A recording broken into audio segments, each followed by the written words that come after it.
நிகராக இப்போ வந்து என்ன சம உரிமைன்னு நம்முடைய அரசாங்கங்கள்லாம் இப்போ வந்து சட்டம் இயற்றி சம உரிமை கொடுத்துருக்காங்க. ஒரு 50 ஆண்டுகளுக்கு முன்பாக பார்த்தீங்கன்னாக்க பெண்களுக்கெல்லாம் வந்து கல்வியில் வந்து அந்த அளவுக்கு சரிசமமான உரிமையை கொடுக்கல. 50 ஆண்டுகளுக்கு பிறகு தான் எல்லா புரட்சியுமே நடந்தது. பாரதியார் தான் ரொம்ப ரொம்ப புரட்சி பண்ணவர் பெண்களுக்காக. அப்புறம் பாரதிதாசன். இப்படி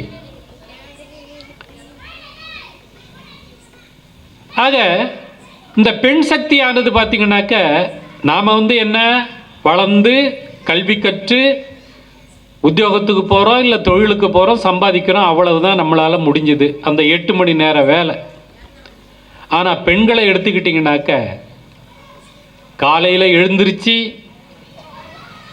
வீட்டை சுத்தப்படுத்தி, அந்த காலத்தில் மெழுகுறதுன்னு சொல்லுவாங்க, கூட்டி மெழுகுறதுன்னு, பசுஞ்சாணத்தை கரைச்சி வாசலை தெளித்து அதை வந்து என்னென்ன அதெல்லாம் வந்து விஞ்ஞான ரீதியான என்ன நல்ல ஆக்கப்பூர்வமான ஒரு தத்துவங்கள். பசுஞ்சாணம் வந்து எதிர்ப்பாற்றலை வந்து உருவாக்கக்கூடியது, எதிர்ப்பு சக்தியை கொடுக்கக்கூடியது. அதில் வந்து நம்ம குடும்பத்தெல்லாம் அப்போ அந்த காலத்தில் இயல்பாகவே நடைபெற்று கொண்டிருந்தன. இப்போல்லாம் என்ன சிமெண்ட்டு தரையை போட்டுட்டு தண்ணியை வாரி ஊற்றி விளாசிட்டு கோலத்தை போட்டு வந்துடுறோம். இப்படி அதிகாலையிலே பெண்கள் வந்து எழுந்திருச்சு அந்த வீட்டை மொழிகி வாசலை கோலமிட்டு அப்புறம் வீட்டு பொறுப்பு அவங்களுக்கு எப்படி அமைது பாருங்கண்ணே. அப்புறம் வந்து பெரியவங்களாக இருந்தால் பெரியவங்களுக்கு உரிய அந்த கடமைகள், அப்புறம் கணவருக்கு குழந்தைகளுக்கு இப்படி வந்து சமைக்கிறதுலேருந்து எல்லாமே அவங்க தான். ஆதி காலத்தில் என்ன ஒரு 50 ஆண்டுகளுக்கு முன்பாகலாம் பார்த்திங்கனாக்க நமக்கெல்லாம் என்னென்னா காலையில் ஒரு உணவு, இரவில் ஒரு உணவு, மதிய உணவு என்பது அப்போல்லாம் வந்து காமராஜருக்கு பிறகு தான் மதிய உணவு திட்டமே வந்தது. அந்த காலத்தில் என்ன 2 வேளை உணவு தான்.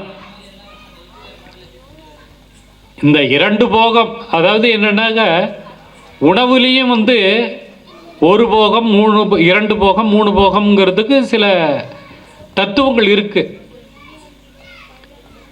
உண்ணக்கூடிய உணவு வந்து ஞானிகள் தவசிகள்லாம் ஒரு வேளை எடுத்தால் போதுங்கிறாங்க. நல்ல பண்பட்டவர்கள் வந்து நமக்கு ஆசானாக இருக்கக்கூடிய குருமார்கள்லாம் 2 வேளை எடுக்கிறாங்க. 3 வேளை என்பது உழைப்பாளிகள். அப்போ இந்த உணவை நாம் எந்த அளவுக்கு எடுக்கிறோமோ அந்த அளவுக்கு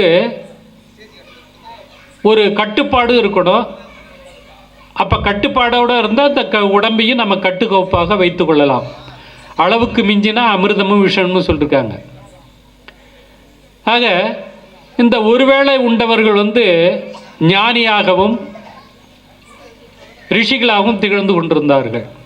2 வேளை துறவிகள், 3 வேளை குடும்பஸ்தர்கள். இப்படி குடும்ப பெண்கள் வந்து இந்த 3 வேளைக்கும் சமைத்து அவங்களுக்கு வந்து உரிய அந்த சுவையோடு சமைத்து கொடுத்து அவங்கள வந்து பாதுகாத்து கொள்ளக்கூடிய அளவுக்கு இந்த பெண்கள் வந்து திகழ்ந்தார்கள். இப்போ நமக்கே ஒன்று இப்போ என்னன்னாக்க ஆணவம்ங்கிறது இருக்குது ஆணுக்கு. ஏன்னா நம்ம தான் சம்பாதிச்சு வீட்டுக்கு கொடுக்குறோம்,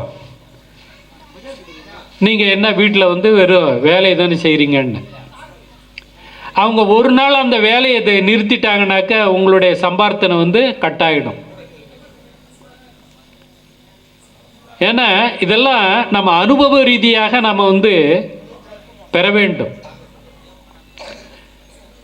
பெண்கள் வந்து ஒரு நாளைக்கோ 2 நாளைக்கோ உடம்பு சுகம் இல்லாமல் போயிட்டாங்கனாக்க ஆண்கள் பாடக்கூடிய திண்டாட்டம் கொஞ்சம் நெஞ்சம் கிடையாது. ஆக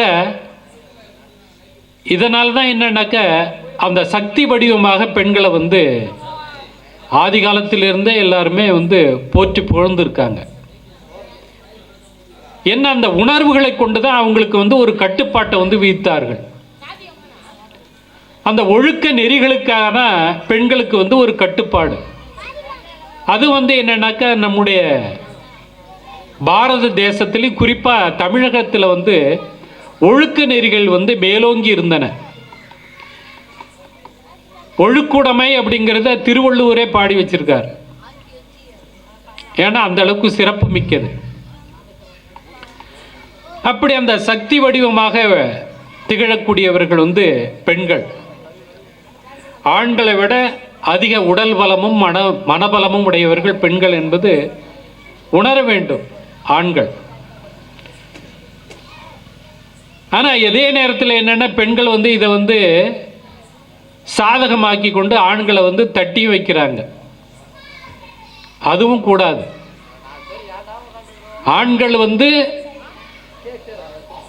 அதிகாரம் படித்தவர்களாக ஏன் திகழ்கிறார்கள்னா மற்றவங்களும் அந்த ஆட்சி அதிகாரத்துக்கு உட்பட்டவர்கள்ங்கிறத ஆண்கள் தான் நிலைநிறுத்த முடியும். பெண்களால் நிலைநிறுத்த முடியாது. ஏன் ஜான்சி ராணிலாம் இல்லையான்னு கேட்பீங்க. ஜான்சி ராணிலாம் வாழ்ந்தாங்க தான். இருந்தாலும் எல்லா இடங்களுக்கும் போயிட்டு வரக்கூடிய அளவுக்கு ஆண்களுக்கு உரிய ஆண்கள் போய் வரக்கூடிய அந்த சுதந்திரம் பெண்களுக்கு முழுமையாக கொடுக்காம இருந்திருக்காங்க. ஆக ஆண்களை விட சக்தி மிக்கவர்கள், உடல் வலிமையும் மன வலிமையும் கொண்டவர்கள் பெண்கள் என்பது அந்த காலத்திலேயே அவை பிராட்டிலாம் வாழ்ந்திருக்காங்களே. அவை பிராட்டி எத்தனை அரசர்களுக்கு ஆலோசனை சொல்லி அரசர்களை வாழ வைத்தார்கள். அதியமான்லேருந்து அத்தனை பேரையுமே. அப்படி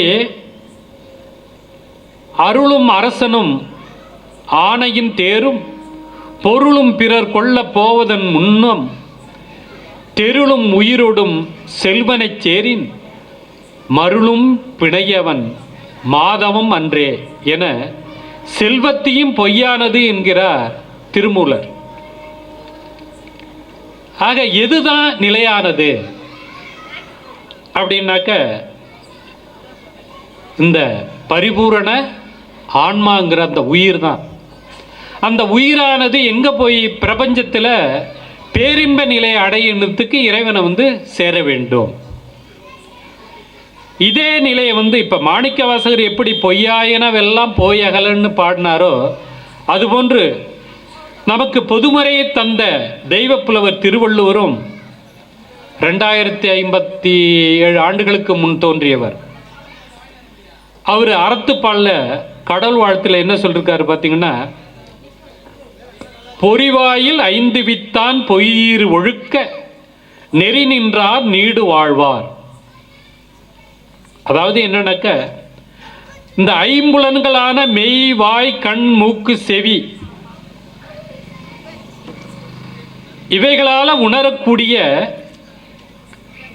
ஊறு சுவை ஒளி ஓசை நாற்றம் இது எல்லாமே பொய்த்தன்மைகளை உடையது.